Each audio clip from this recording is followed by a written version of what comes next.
welcome to this month's education webinar for SAM on coaching. I am joined by some of my favorite people. So I'm going to introduce myself and I'm going to let them introduce themselves. So I'm Holly Credewire, Associate Dean for Admissions and Director of Assessment for the School of Medicine here at Stanford. But I am here to moderate. So you really are more interested in hearing from our three guests. And I will go to Nicole first. Great. Thanks for having me, Holly. My name is Nicole DiOrio.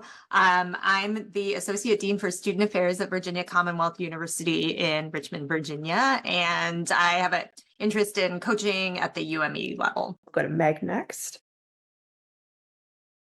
Hi, everyone. I'm Meg Wolf. I'm at the University of Michigan, and I direct our undergraduate coaching program here. And I am really excited to be here and talk to you guys today. Right. And finally, Jeremy. Last as usual.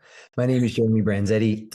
I'm a faculty member at the Yale University Department of Emergency Medicine, and I have a slightly different perspective in that I don't have a departmental position for coaching, but I have my own side business in coaching called Academic Educator Coaching. All right. So what we are going to do is I've given each of our guests, 3 to 5 minutes really to talk about what their philosophy is on coaching, how they got into this, why they think it's important, and their perspectives.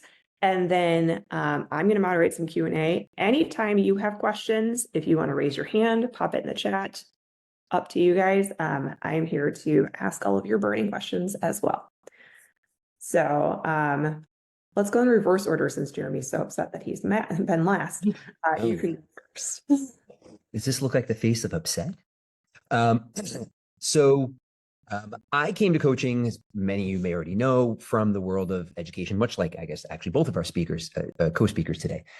I was a residency associate director and program director for some time, and I eventually decided to make a career pivot. And I realized the parts that I liked about residency directing was the sort of the longitudinal development of the person, less so than the academic or the administrative education experience. And as I looked to see the best ways to employ that, I came across coaching and realized much of what we do as a program director really does touch with that, but it is a very different thing. So I then have realized that I think that there's a need for and dearth of coaching for faculty, that I think for the many struggles that faculty experience once they leave their training environment through the length of their career, I think coaching is an excellent resource and a way to help address many of those issues. So I sought training and within a coach training program, and working towards a level of accreditation for that through a organization we can describe later on. So I come at this from an angle of, I think faculty through their journey of their career could significantly benefit from coaching. All right. So I said reverse order. Sorry, So it's me, I think. Yeah, I was in the middle the first time, so I wasn't sure if that, changed my order. So I came to coaching 7 years ago. We had this huge curriculum overhaul at our med school, and I was involved in the group to kind of lead the development of our coaching program that was sort of aligned with our doctoring course. Initially, there was huge resources invested from the business school, came and did a bunch of training. And I quickly realized that sort of coaching in the business world does not directly translate to coaching for medical education. And so I became really interested in, what are the similarities and differences in sort of those two approaches, and went on to get further coach training through executive coach training and then actually well-being coaching. And similar to Jeremy, I feel like probably people at every stage could benefit from coaching. But something that I'm really interested in is actually how do we get coaching skills to educators just at large, because I feel like many of our relationships could really benefit from sort of a coaching approach. All right, Nicole, you're up. All right. Well, I am definitely suffering from going last because I think I have commonalities with both stories, but Meg is sort of mirrored my both path and kind of, I think, passion, what we're interested in. So I too got introduced into the world of coaching through a curriculum transformation. This is when I worked at OHSU, where there was a complete curricular reform and a lot of elective time in the third and fourth years, a very individualized curriculum. And we realized that people needed coaching to be able to navigate getting to graduation successfully in the manner that they wanted to, and being and distinguishing themselves. So I started the UME coaching program there. Moved to Virginia Commonwealth University, which was less resourced, similar to Meg. My first toe dip was very well resourced, and set up a program here, specifically coaching towards the interestable professional activity attainment, which I thought was a really interesting space, because the EPAs do lend themselves towards some of these appreciative inquiry concepts of, envisioning the dream state. You want to be able to practice these things independently. It's a nice structure that sort of sets up the coaching dialogue nicely. I too chose to get coaching certification. I don't practice like as a professional coach, but I too enjoy using coaching skills in my own relationships. And then also more lately, doing faculty development around teaching people to not become a capital C coach, but using coaching skills as an adjunct to mentoring techniques, advising techniques, working with peers, using them as management techniques. That's kind of what's getting me fired up currently in my day job. All right. I love hearing all of your stories about how you got interested in this. I think this is something that is both super important within medical education and something that a lot of people are really interested in.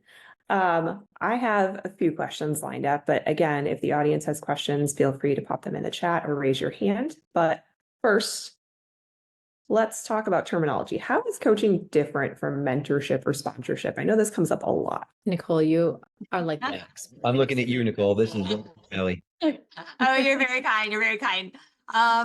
So I think about these relationships in terms of who's doing what during the conversations, and what's happening in the conversations, and what are the goals of the conversations. And again, all three of these four, I think you mentioned, Holly, have roles and places, and one is not better than the other. One might be the right answer at a certain time for a certain person's needs, but breaking it down, I think about who's sort of the expert in the conversation and what is the coach or the let's say faculty in this case, what are they doing in the conversation? So I'll start with advising, because that's usually the easiest to wrap our heads around. We've all been exposed, I think, to advisors as part of our own medical education, and it's also just human nature to fall into an advising role. We want to be experts. We want to add value to a conversation, and our brains are wired to think that coming in and giving an answer is the way to best do that. So I think of advising as the other person comes to you with a question. You have the expertise and you have the answer, and you tell the answer to the other person. Coaching flips that completely around. So we think of coaching as the other person, the coachee in this case, has the answers within them, and the coach's job is to draw those answers out, not with telling, but with asking questions. So think about who's the expert in the relationship and what are they doing? Are you asking questions or giving answers? Mentoring straddles pieces of both, I think. And I know mentoring has lots of different definitions in the literature. I think of a mentor as someone who is more often a role model. So they have got some degree of expertise, but more than that, they have experience in the issue or the situation being discussed. There's a little bit of offering advice in the sense of a mentor might share what they've done in the past in a certain situation, and kind of implying that that's what the mentee might want to do. And I think there was a fourth hat, Holly, that you mentioned. Sponsorship. Okay, so I see sponsorship in sort of like any three of these roles could also be a sponsor, which I see as helping the junior learner, for example, helping them out by sending them opportunities, connecting them. I think I think often that's a mentor's job, perhaps an advisor's job, but that's sort of a sphere as well. I would jump in just briefly on the point of the the receiver really drives it. One of the great sort of models or conceptualizations I heard about this in my journey was coaching sees the coachee as the world's foremost expert in their life. They know better than I do about what's best for them, but what you're trying to help them do is gain perspective about what that is. I can't tell them what's better for them than they can. It's just not possible. I love that. It is memorable and quotable. All right. Holly's already like distributed that quote on social media. I know. I'm like, man, Mike, I need you to tweet these. I would say that's a Gisandi move. I invited the Twitterati. All right. Why should someone have a coach? Be it a learner, a faculty member, just why should someone seek this out potentially? Have you ever had the experience where just in talking about something, hearing yourself say something makes you understand it in a completely different way? So I tell people when they're stressing about learning coaching skills and how am I going to like think of that exact powerful question in the moment, and like I can't be present and think about these amazing questions at the same time. If you're setting aside space for somebody to think about a challenge or like a goal, if you're just setting aside space and listening to somebody talk, they're already like 90% of the way there to having this new perspective, regardless of what you're doing as a coach. So it's very powerful, and it doesn't have to be off-putting at all. And that's not disrespecting the field of coaching, which people train and practice their whole lifetime to be amazing master level coaches. But I just like to use that example because I feel like most people have had that experience, and that's what coaching does and how it works on a broader scale. I think along those lines, like there's a lot of different reasons to sort of seek out coaching. Certainly there's the kind of coaching that sort of is through a program, like through the med school or through the residency program or whatever that people are just part of. And those relationships most of the time are pretty powerful, but there's certainly going to be people who don't engage in the process. I think, though, as an individual who has an opportunity to seek out a coach, it really depends on what you're looking for. It might be useful to do it at a time of change in a position, or it can be a powerful tool to navigate burnout. It can be useful when you're taking on a leadership role. And so I really think, it can just help, like Jeremy said, it can just help, give you a different perspective and help you wayfind in a situation that might be feeling a little difficult. I think one other small, separate category, I totally agree. It's a multifunctional tool, which I think sometimes makes it hard for us to describe exactly when you should use it because it's so broadly applicable. So we use a lot of general terminology for it, but skill, burnout, longevity, making a change, feeling stuck. That's probably a good one. You're stuck with something and need some help. The other thing I want to point out, and I think this really gets towards all levels, but probably back on the more junior, like UME, GME side, is coaching really will make you reflect. It will make you set goals. It will make you become accountable to yourself. And these are all like self-regulated learning skills that will really serve you through the rest of your career, honestly, the rest of your life. But it'll help you with lots of learning that you have to do on your own when no one's there to tell you what you're supposed to learn anymore. And these skills make you much more attuned to the needs that would prompt, I need to supplement something here. I need to be better about this thing. And coaching can kind of help through the practice and the experience of it helps internalize those skills. I think you're all kind of leading me to one of my next questions. This is something I've thought about a lot, and a lot of people struggle with is what are the different approaches to coaching that are out there? And can you mix and match? Do you have to stick with one of them? Is it,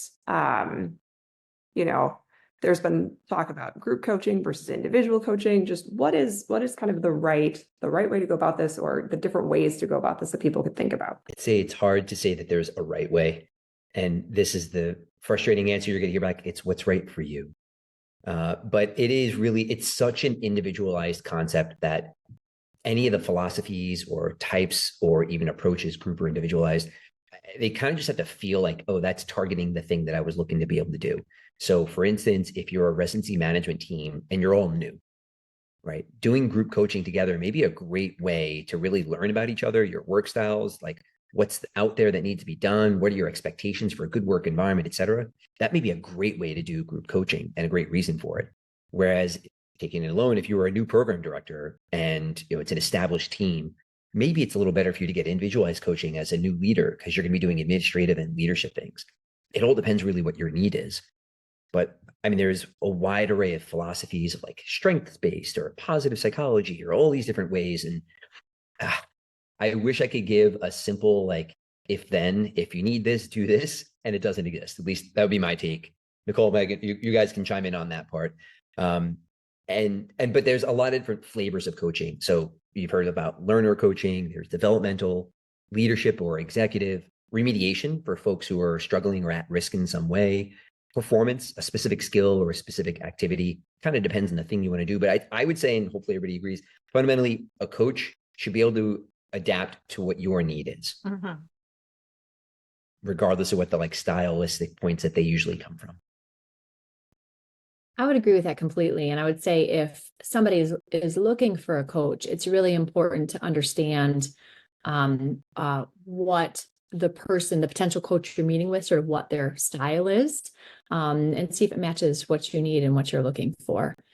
I think from a programmatic side of things, if you're looking to start a coaching program at your program, really try and understand what the problem you're trying to solve is before you build your coaching program, so that you really make sure that you're meeting the needs of what your learners are, instead of just developing a coaching program because it sounds like the hot new thing to do. All right. So I hope there's room for I hope there's room for self-citation in this space. Because a couple, I don't know if anyone, some of us in EM did a little paper in AEM ENT around some different coaching like models and theories. To Jeremy's point, if you want to learn a little more about some of the philosophical underpinnings, I'm going to put a link in the chat. We are deeply okay with self-citation here. Okay. For resource purposes. For resource purposes.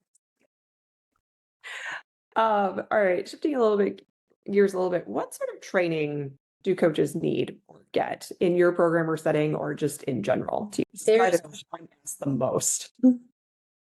Yeah, I think that this is a question that anytime I talk about coaching comes up, because there are a wide variety of coach training programs you can participate in.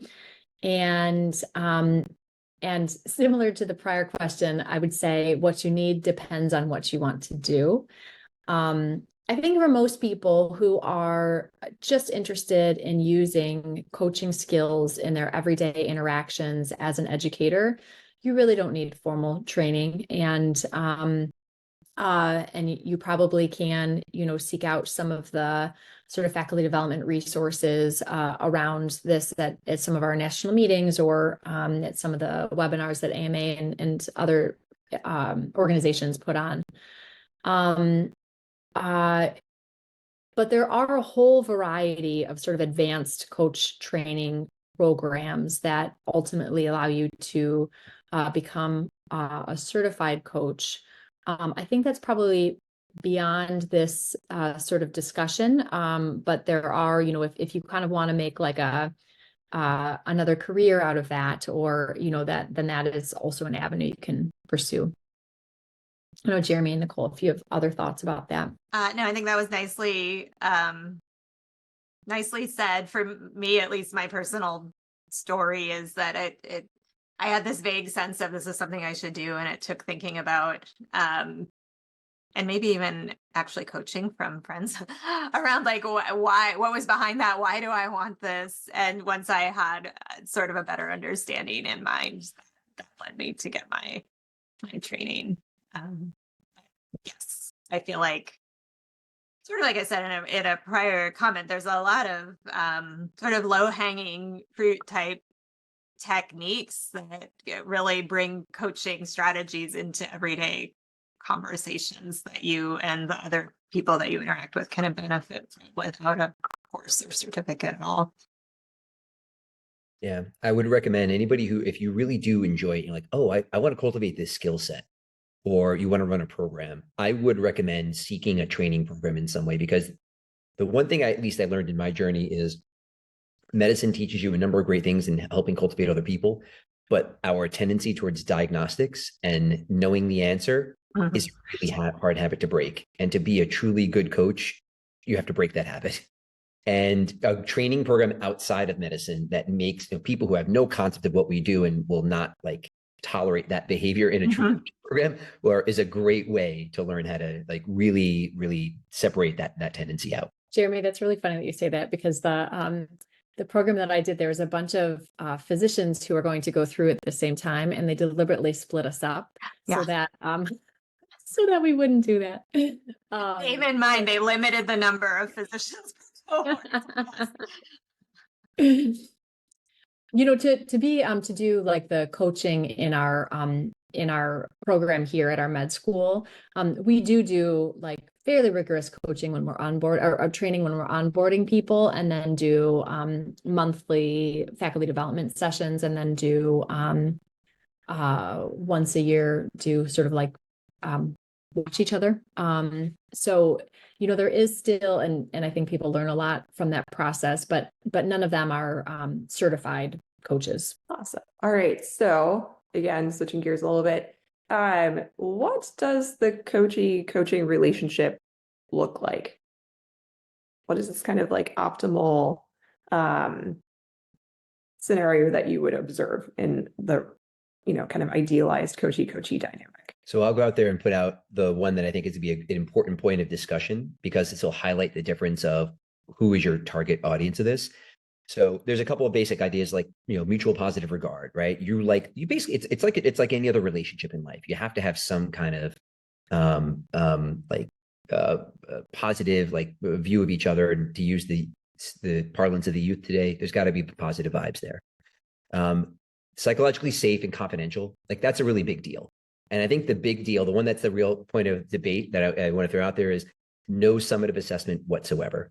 You should be completely divorced from the assessment tree, no matter what the level they are, to get optimal coaching. Now, there's obviously some real world constraints that may have to happen depending on your program, but I will go out and say, I have become a true believer that this wall must be put up. You should be completely outside of the assessment structure. I like the phrase of mutual positive regard. That's a nice way to capture it. I've been thinking about this lately in terms of, I'm doing a little research study on the role of identity and in coaching, both in terms of like, do identities need to be aligned in coaching for better success, or what's the role of the coach asking about identity, things like that.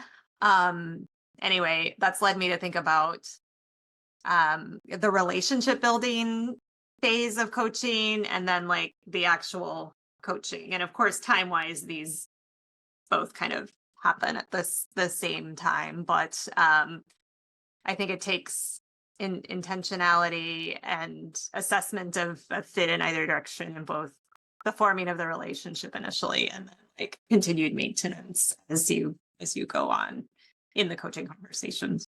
Oh, you're on mute. There you go. Yeah. Mark, I see your hand up. What have you got? Yeah. So, Jeremy, I want to come back to the point that you made, because it's Mark Burnson from Stanford. I want to come back to the point that you made, because I think it's a really good one in terms of trying to divorce assessors from coaches. And if you have 110 faculty members in your department, maybe if, thinking about this in a GME context, maybe that's very doable, right? But for smaller departments where you may not have as much buy-in on the educational mission as well, you're pulling from a much smaller pond, and necessarily I think there ends up being some crossover. So when that happens, what do you think are the ways to best approach that, to try to put up a little bit of a Chinese firewall, but also still meet the, your educational administrative needs as well as your learner growth and development needs? That's a great question, Mark. And I will have a couple of thoughts on that, but I want to make sure that both Meg and Nicole add in, because they're living that experience now. I'm sure in some way this comes up in both of their realms. So it's important to hear from the people who are managing these programs. I think the simplest answer is openness and full disclosure. So the learner has to know the context of this, so they can then choose what they want to disclose to you. That obviously already starts putting confines in the relationship, but I'm not a person who says that perfect is the only answer and good can't be done. Is if it has to be the reality and you're trying to do this, and there can be many good positive coaching relationships where there may still be some involvement in the assessment structure, that can be done. Little things you can try to do. So if you're in the department, you can not say, you can be the one, if you have enough assessors, perhaps you don't file an end of shift or a rotation eval for that person if they can afford to not have your input on there for their competency outcomes. If you're a member of a CCC or similar, you just abstain yourself from that conversation, or perhaps even walk out, or you take the different perspective where I'm there to be their advocate rather than their assessor, which is another sort of model you can kind of try to take. I think there's a couple different ways you can tweak that, but fundamentally, the learner has to know going in what role you may play that determines their outcomes or access to other resources or praise or rewards or grades or whatever it may be. I completely want to agree with Jeremy that don't let perfect be the enemy of good. If we're talking about required coaching, we're already it's really not pure coaching, right? Which should be coachee driven and at their initiative and things like that. So by requiring someone to be coached, we're already making some compromises perhaps. But I also want to challenge you, I guess, with this idea of we don't have enough people because we need everybody doing assessing. I mean, really try and think creatively around that. We have 2 residency programs here where they coach each other, their faculty coaches the other specialties residents. What about trying to pilot maybe peer coaching, where you give all the residents some coaching training and ask them to coach one another? That could be really powerful. Are there folks in the department who maybe aren't physicians or clinicians that could be coaching? I think I would just challenge you to think creatively around that too. But again, I do feel a little bad preaching that because, again, I work in UME. We have a much larger pool to draw from than residency programs. I know that.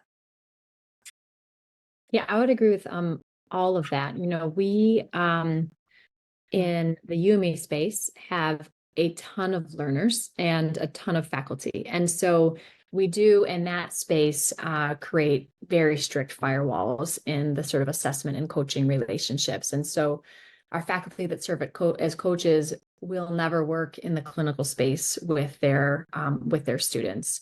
In our GME coaching program that we created, we did explore things like swapping coaches with another division or department.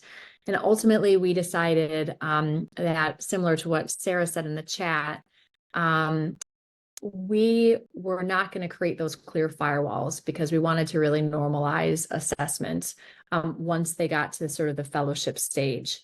That said, our coaches don't serve on the competency committee. So they don't make that sort of final advancement decision, but they do work with them on shift, and they do provide feedback to them, and they do fill out assessment forms. As part of our rollout of that coaching program, we really emphasized building all of our faculty's sort of coaching in the moment skills up so that they could be having every single shift be having multiple sort of coaching conversations.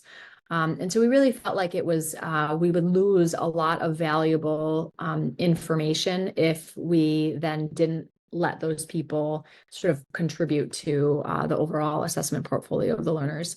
We were really nervous when we launched it and weren't sure how people were going to engage with it or if they'd feel safe. And it's worked really well. I don't think we've had anybody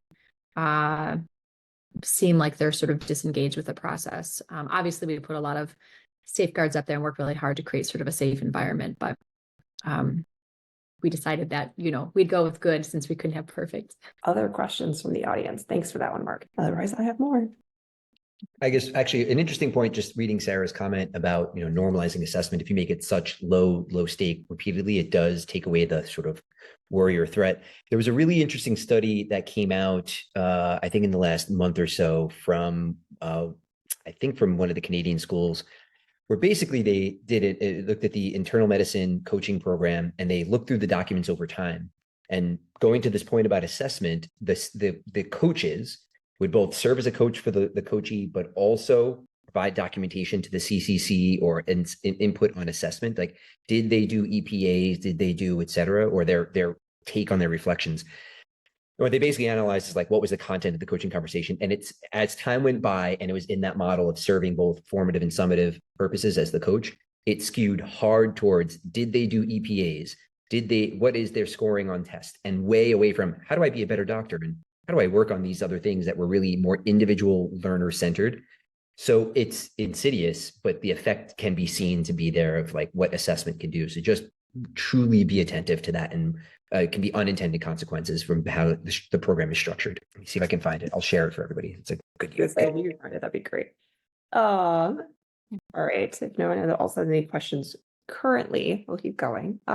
So I'm curious, what fuels the coaching conversation? So it's obviously coachee driven, but what drives that conversation? They just come in and free form, I want to talk about this. Is there data that gets inputted? Is it a specific goal for a specific meeting? How does that? I mean, again, we get to this point of what is sort of the ivory tower pure coaching versus how are probably most of us using it or thinking about using it in a practical real world, right? So if you're doing 100% pure coaching, you ask the coachee or the client, like, what do they want to talk about today? What's their goal for this meeting? What do they want to have done by the end of this call, right? But in the real world, assuming you're not, just taking paid clients who come to you voluntarily, perhaps Jeremy can talk more to that too. In the real world that I work in, this is a funded program, and there are people who have a vested interest in what we're doing, and there's a reason they gave money to this program, and it's probably because we have to do coaching around XYZ. So again, not letting perfect be the enemy of. Now I'm mixing metaphors. Not letting perfect be the enemy of the good. You can still get real, I think, reflection and get to goals and goal achievement that you wouldn't have otherwise without coaching, even if you are still, like in my case, mandating that at least one of your goals per semester has to be around EPA progression. Yeah, I think that it just depends on sort of the context of the relationship and what it is, either how the person has gotten to coaching. So is it a mandated program with, sort of a set purpose, or is it kind of voluntary coaching that they've determined kind of what it is that they're there for and what they want to work on. Even with, like Nicole said, even with the sort of more mandatory coaching through the program, we do still try to have a mix of, yes, portfolio review and trying to sort of guide that reflection through there. But then also just, a general kind of like what's going on and what can we work on, what sort of things are you looking to change, like outside of their sort of portfolio review, and try to help them. But in my experience with people sort of kind of across the continuum, not many students are able to do that when they start a coaching relationship. Some of them maybe are by year 4. The residents, many of them can't do that either. By the time we get to fellowship, often they're a little bit more insightful and have had a little bit more experience sort of developing their own kind of reflection and self-directed learning skills. But honestly, it's really the faculty who seem to have the most sense of being able to drive that conversation. And some of that might just be trainees not being used to being in the driver's seat and sort of needing to learn that role. One of the small things I have some coaching that I do for a master's program, and same idea. You get access to the assessments, and I could sit there and read through and give opinions on them. What I really try to do is get them to say, tell me your opinions and your takes and interpretations. So I try to have the learner bring their perspective on the issue rather than the issue itself, or the content is a better way to say that, and really explore their relationship to it. Like, why do you feel that way? And what made you feel that way? And how could you do differently, et cetera, rather than the, like, they said you need to be better communication. How could we be better, like brainstorm better communication?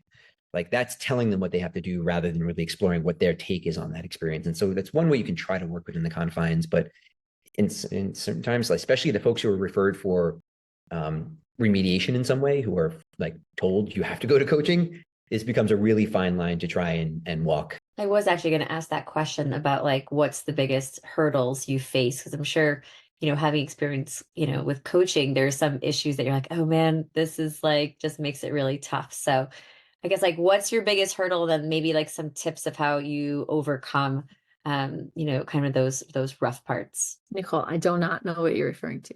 Oh, come on. Yes, you do.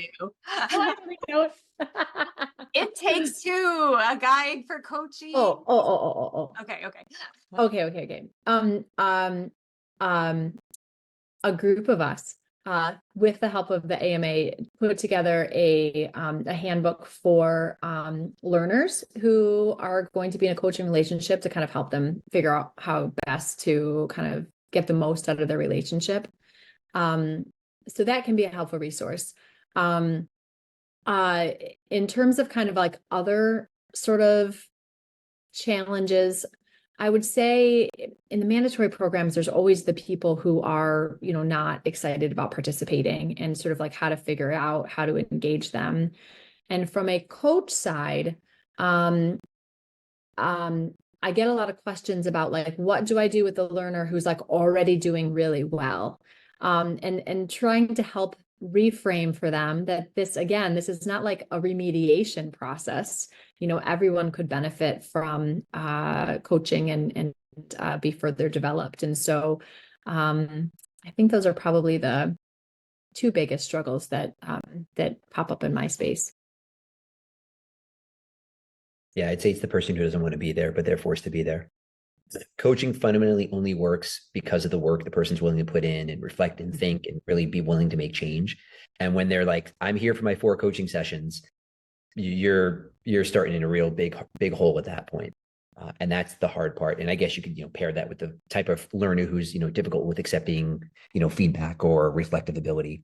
That's probably the toughest group of people to be able to do that. Because even the people who are already good performers, you can kind of quickly get into a, how could you go from good to great mindset? And that's not hard for the most part. But the ones who are there because they've been sentenced to meet with you is tougher. The absolute most challenging group is the ones that are there because they've been assigned to meet with you for professionalism coaching. Yes. I was going to say that subgroup in particular, the professionalism ones, because yeah. Mm-hmm. Especially if there's some external expectation that you're the one that has to fix the person, because I think you can make headway with building that relationship, and the person can probably come up with some goals and get some meaning from that, but probably that line of like questioning and discussion isn't going to be what someone who thinks they're paying you to fix that person is going to look like either.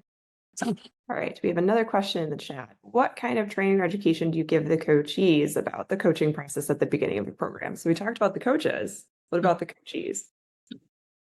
That was where I was teeing up Meg for her handbook about the learner development. Because I agree. I feel like, at least in the space I work in, we have to spend equal amount of time, quote unquote, training the learners to understand that it's a different relationship. It's going to feel uncomfortable. You think you're just going to come with some questions and leave. And it does take, like Mike said, it takes time to develop habit and understanding in people. It's not natural. This past year, we started sort of in the first week of school, like right before they're partnered with their coach. we have all of the students and all of the coaches sort of in the same room and just sort of go over like principles of coaching and expectations. And then their very first meeting, they do some relationship building, but part of that process is to make a coaching contract together about what the expectations are of each other, and sort of set some ground rules. And I thought that they would be like really similar, but looking through them, there are some like really fascinating, some people got down to the level of like, I won't text you after 9 p.m. or, some like really interesting things that they sort of talk through. So I think those conversations can be really helpful and can kind of empower the learners a little bit to understand like, what is it that they're hoping to get out of the relationship, and also gives the coach an opportunity to be like, okay, well, that's not realistic, or I'm not able to do that, or, or here are some things I can do, and so sort of helps start that conversation. Yeah, that's a great example of the concept of like co-creating a relationship, which is a new phenomenon for learners who are dependent and subordinate in almost all the relationships they go through. So being able to say like, I'm setting a rule for us that we're both going to follow. And obviously the person has to be able to say like, that's doable and I agree to it. But at least it reinforces they're equal rather than you just tell me the answer and tell me what to do, which is the student mindset that we run across so often. All right. Any other questions currently? So I have a little bit of a sticky wicket that one of you proposed earlier today. And that is, what are meaningful outcomes in coaching? How do you know your coaching program is effective? And from the coachee side, how do you know your coach is doing a good job? I asked that question, so I get to sit in silence smugly and let other people answer it. Jeremy, I thought that meant that you had an amazing answer. Yes.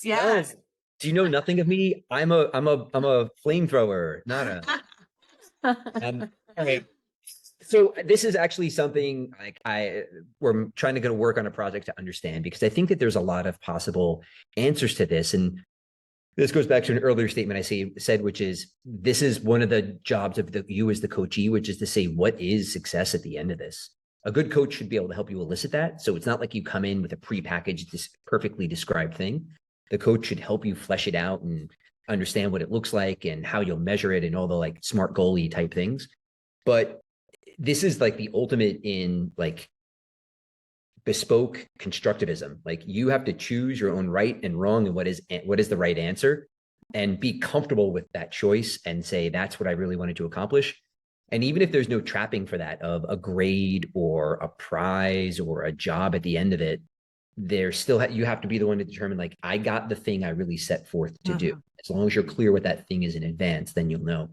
I'll punt to you guys about programs, because I don't actually have the answers to how do you know as a program level that the coaching program is doing what it's supposed to, and justifying that big investment from a department or med school.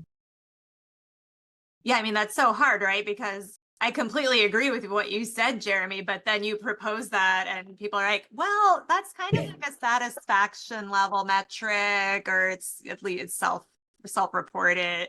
Right. So we know it works, and we know that that is the right answer, but you also have to justify it to the person who's funding it as well. I don't know. I think this is where we get really excited about scholarly work around, like, are there ways to actually measure that coaching is happening around like self-directed learning concepts, self-actualization, some of those kind of concepts. Are there ways to develop that? Like, I love tools. Are there ways to develop that? Can we research it? Can we like really actually measure changes? Can we analyze like learning plans? If a learning plan is the way goals are captured, can we see that, people who are coached approach those differently? That stuff is kind of fun, but it's still really in its infancy.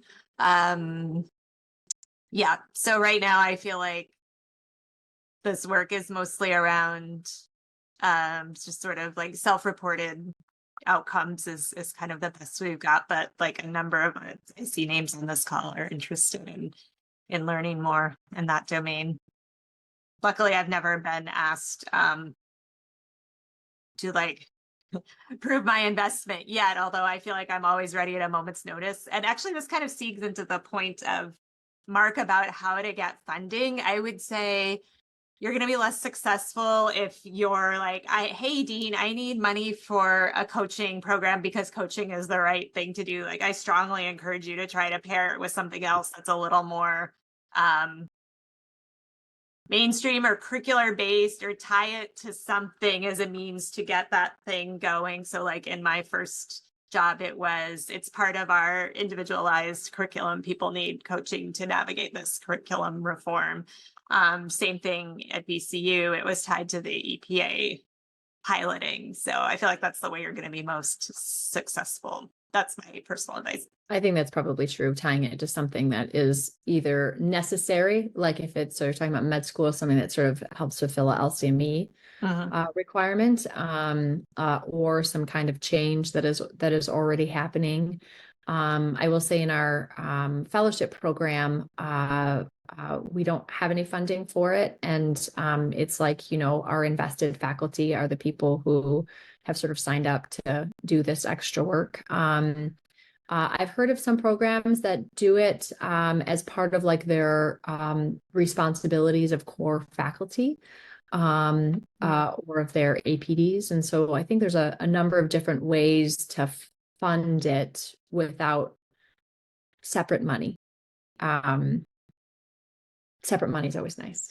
Yeah, Holly, thanks. I think that's actually a common model, at least in UME, is the coach is also like the principles of clinical medicine faculty, and maybe they're coaching and teaching that group of students, or to the point before about assessing, they're like crossing over and sharing with another faculty member to perform the opposite job with the other cohort.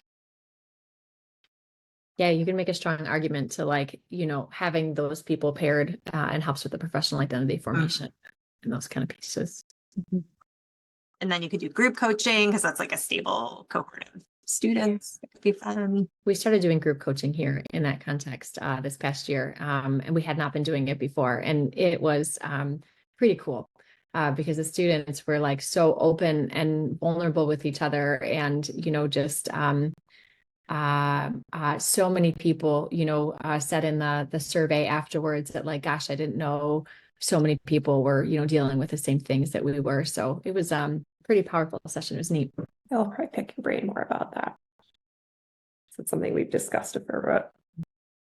And then probably they start to learn to maybe coach each other. I wonder, are you seeing some of that? Yeah, so we did actually, after, we did some sort of small group coaching, we divided them up into pairs to do some peer coaching, just to try it. And then asked them afterwards how they liked it, because if everybody was like, this was terrible, it's not safe, like all these things, we wouldn't do it again. But they, overwhelmingly, I think 80% of people said that they really liked it. So we're going to start with some regularity, try to sprinkle that in. All right. We are coming up towards time. Any final questions from our audience members? Thank you for bringing us together, Holly. This is a fun conversation. Yes. Of course. I do want to give each of you the opportunity to kind of leave our participants and the recording with, kind of your big take home about where coaching is, where it's going, why it's important, and what people can do to potentially get more information or get started in this.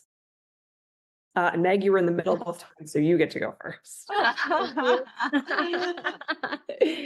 I think that, like we alluded to at the beginning, I think, coaching is a really powerful tool that can help people make changes. And it doesn't need to be like a really overwhelming thing. And, like Nicole and I were both talking about, I think that it's like there's a real value in people getting coaching skills, just, all the regular educators. But there are a lot of different ways to get further training if this is something that's exciting to you. I agree. There's so many different online, in-person trainings, whatever you want to. But again, I'm a big fan of just like trying some micro skills. So my try this at home tip would be, if someone comes to you for advice or venting or whatever the setup is, try squelching what your first response is and try asking them a question that starts with what or how. Like that's a very common style of coaching question.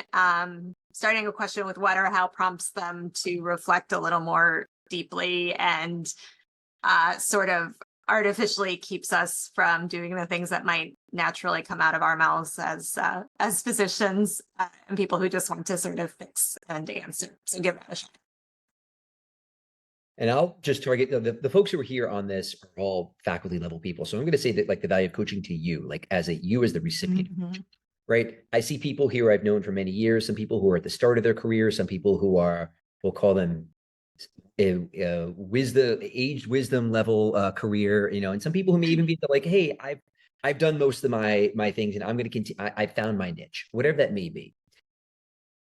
This is an opportunity to be able to help you either find new direction, figure out what's a challenge at your point of your career. I mean, for the people who've been practicing for a while, like, can you really think of people who are so far ahead of you that they mentor you anymore? Yet, how do you actually right? There's no clear wisdom giver when you're a mid-career faculty person at that point, and certainly not directed towards what your specific needs are as you're at this career differentiation or even terminal differentiation stage. It can be such a way to help with the burnout, what am I supposed to do? Do I feel generativity or stagnation? Do I feel stuck in something? And I think it's a great way, particularly because at your phase of your career, you've really thought up and experienced a lot.